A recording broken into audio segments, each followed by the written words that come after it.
أعوذ بالله من الشيطان الرجيم. بسم الله الرحمن الرحيم. ولقد أرسلنا نوحا وإبراهيم وجعلنا في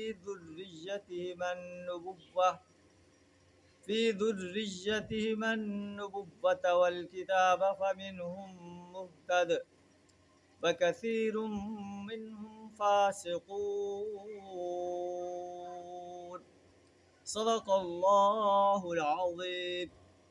اللہ فرماتا ہے کہ ہم نے نوح علیہ السلام کو، ابراہیم علیہ السلام کو بھیجا، اور ان دونوں کی اولاد میں، ان دونوں کی نسل میں ہم نے نبوت اور کتاب رکھ دی. ومنہم مہتد، پھر ان کی اولاد میں سے کسی نے ہدایت اختیار کی. وکثیر منہم فاسقون، اور ان میں سے بہت سے لوگ فاسق ہو گئے. اس کے بعد ہم نے پے در پے ان کے بعد اپنے رسول بھیجے. وقفینا بعیسی ابن مریم، اور ان سب کے بعد ہم نے عیسیٰ بن مریم کو مبعوث فرمایا اور آپ کو انجیل عطا کی. وجعلنا فی قلوب الذین اتبعوہ رأفۃ ورحمہ، جن لوگوں نے عیسیٰ علیہ السلام کی اتباع کی ان کے دلوں میں ہم نے ترس اور رحم ڈال دیا. ورہبانیۃ ابتدعوہا ما کتبناہا علیہم، رہبانیت کو انہوں نے خود ایجاد کر لیا. رہبانیت کی بدعت انہوں نے خود ایجاد کر لی.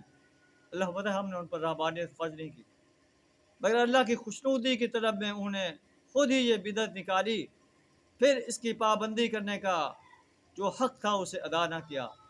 فآتینا الذین آمنوا منہم اجرہم، ان میں سے جو لوگ ایمان لائے ان کو ہم نے ان کا اجر عطا فرمایا. وکثیر منہم فاسقون، مگر ان میں سے اکثر لوگ جو ہے وہ فاسق تھے. اللہ سے دعا ہے ہمیں بھی ایمان اور عمل صالح سے اپنے آپ کو آراستہ کرنے کی توفیق عطا فرمائے. اپنی وحدانیت، پیارے رسول صلی اللہ علیہ وسلم کی رسالت اور یوم حساب پر پختہ یقین رکھنے کی توفیق عطا فرمائے. فاسق بننے سے اپنی پناہ عطا فرمائے. بدعات کو ایجاد کرنے سے اپنی پناہ عطا فرمائے.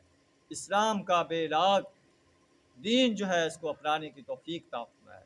وآخر دعوانا ان الحمد للہ رب العالمین.